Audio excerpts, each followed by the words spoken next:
Vous savez, après avoir utilisé le Galaxy Z Fold 3, j'ai pas mal réfléchi. Je me suis dit, et si j'avais raison?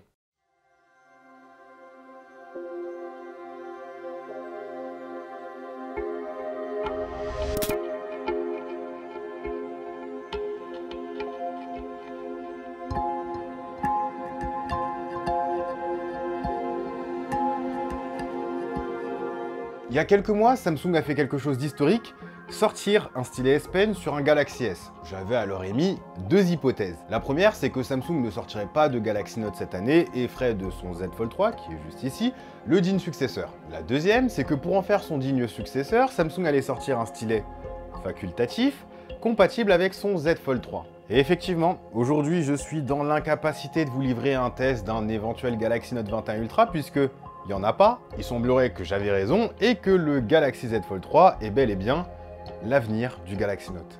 Ladies and gentlemen, the Samsung Galaxy Note. Qu'est-ce qu'un Galaxy Note? Quel était ce besoin auquel Samsung voulait répondre en sortant ce téléphone? Eh bien, je pense que son but était tout simplement d'être un produit mobile, tout en un produit qui se situera entre la tablette et le smartphone, suffisamment efficace pour limiter le nombre d'appareils en déplacement avec soi et qu'on pourrait facilement ranger dans sa poche. Sa grande taille d'écran devait permettre de consulter ses mails, de jouer à des jeux vidéo, de prendre des photos, des vidéos, de gérer son agenda ou encore de surfer sur le web confortablement. Son stylet, quant à lui, venait remplacer le crayon avec lequel on griffonnait un numéro de téléphone, une idée, un dessin sur son calepin. C'est pas pour rien que je pronostiquais la mort du Galaxy Note au profit du Galaxy Z Fold, puisque lorsqu'on décrit l'essence même d'un Galaxy Note, on décrit celle du Galaxy Z Fold. Une évolution logique comme Chrysacier qui sort de son cocon pour devenir Papillusion. Mais une évolution, ça doit pas devenir inaccessible. Il faut que les gens l'essayent, il faut que les gens l'adoptent.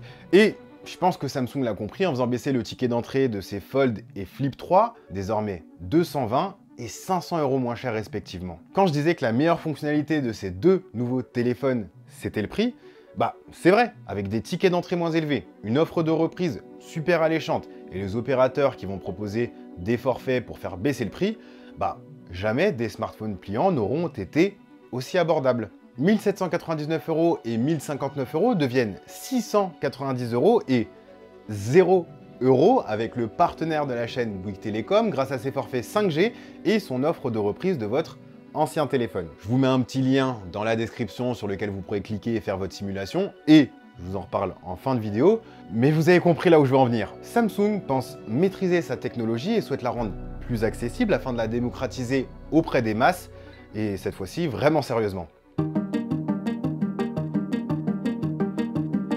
Le Galaxy Z Fold 3 est selon moi le futur du Galaxy Note. C'est la description même de ce qu'est un Galaxy Note, un produit qui se situe entre un smartphone et une tablette. Il a la compacité et la portabilité d'un smartphone, mais aussi le confort d'utilisation et la praticité d'une tablette. La partie smartphone a d'ailleurs été améliorée, on retrouve un taux de rafraîchissement à 120 Hz offrant une navigation ultra fluide à l'instar de l'écran interne qui en était déjà équipé. La partie tablette, elle, accueille deux grosses nouveautés, deux prouesses techniques et technologiques qu'il faut saluer.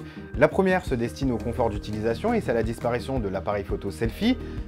Pas été supprimé, rassurez-vous, mais il a été mis en dessous de l'écran, comme les capteurs d'empreintes il y a quelques années. En fait, en diminuant la densité de pixels sur la zone juste au-dessus de la caméra et en les espaçant suffisamment, la caméra est capable de voir à travers ces pixels semi-transparents pour prendre une photo ou une vidéo. Ça a pour avantage d'offrir un grand écran ininterrompu pour consommer son contenu tout en gardant la praticité d'avoir une caméra sur le grand écran interne, notamment pour les visioconférences. Alors, ça ne se fait pas sans sacrifice. Premièrement, la caméra n'est pas totalement invisible.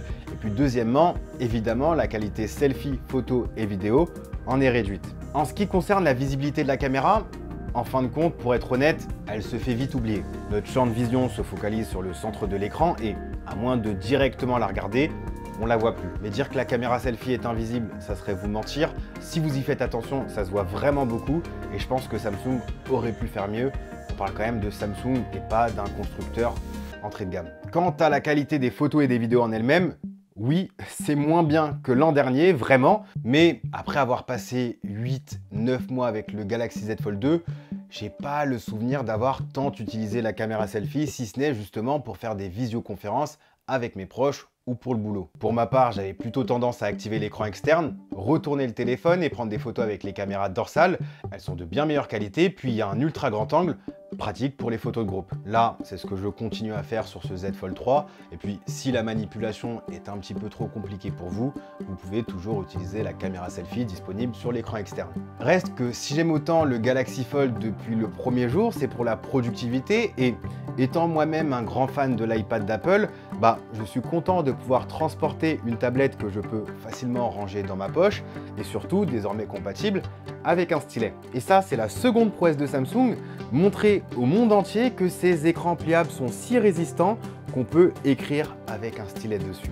Alors attention, il ne s'agit pas de n'importe quel stylet. Là, c'est un stylet créé spécialement pour ce téléphone dont la mine peut se rétracter si on appuie trop fort. Mais l'important, c'est que ça marche et ça marche même très bien. Si le Galaxy Note était un poil inconfortable pour la prise de notes à la volée du fait de son étroitesse, ici, prendre des notes, signer des contrats, retoucher ses photos, c'est une vraie partie de plaisir. On a vraiment de la place pour tout faire avec ce Galaxy Z Fold 3. C'est un vrai outil pour les fans de multitâches et de multifenêtres.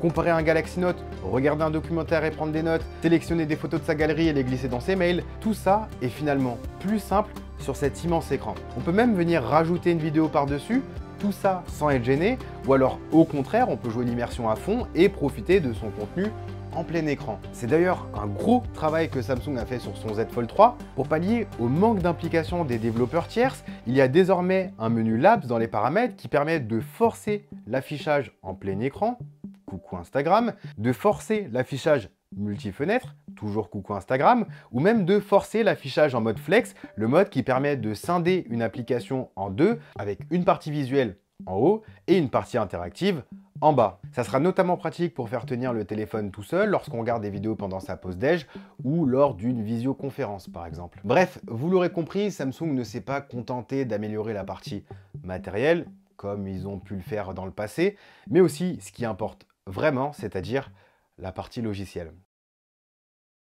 Si c'est le grand écran, le stylet, la productivité, la machine puissante tout en un que vous recherchez dans un Galaxy Note, je dirais qu'il est toujours là, mais en mieux. Je pense sincèrement que pour une fois, Samsung doit absolument avoir du courage à la Apple et ne pas sortir de Galaxy Note l'année prochaine. Rappelez-vous, quand Apple a annoncé abandonner la prise jack sur son iPhone 7, c'était les mois. Mais quand, quelques minutes plus tard, Apple a dévoilé ses AirPods, on a tout de suite compris ce qu'il voulait dire par courage. Aujourd'hui, c'est la gamme Note qui n'a plus vraiment de sens quand d'un côté, on a un smartphone ultra haut de gamme équipé d'un stylet, le S21 Ultra, et de l'autre, la vraie définition d'un Galaxy Note, le Galaxy Z Fold 3.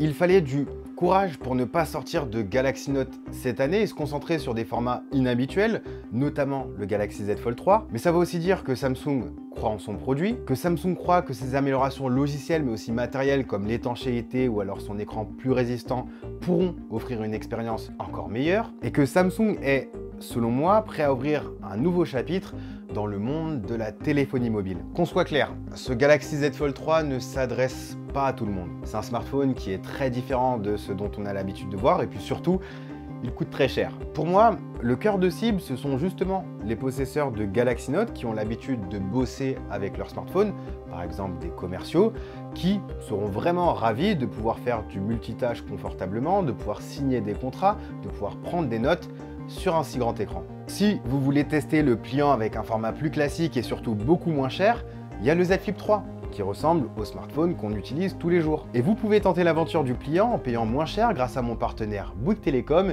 et ses forfaits 5G. Par exemple, j'ai fait une petite simulation avec le Samsung Galaxy Z Flip 3. Si je prends le forfait Sensation 90 Go à 34 € par mois pour les nouveaux clients, sans les facilités de paiement, ça ramène le téléphone à 491 €. Mais Bouygues Telecom peut aussi te rembourser 300 € en récupérant ton ancien téléphone. Il y a un outil sur le site pour estimer le prix de reprise de ton smartphone. Et à tout ça s'ajoute un bonus de reprise de 200 €, ce qui fait que tu peux te faire rembourser jusqu'à 500 €. Pas mal, non? C'est pour ça qu'au début de la vidéo, je disais qu'on pouvait avoir au final le Galaxy Z Flip 3 pour 0 €. Bref, je vous ai mis le lien dans les premières lignes de la description. N'hésitez pas à tester, même par curiosité, ça coûte rien et vous pourrez peut-être être agréablement surpris. En tout cas, merci à tous d'avoir suivi cette vidéo. Quant à moi, je vous dis à la prochaine. Prenez soin de vous. Peace.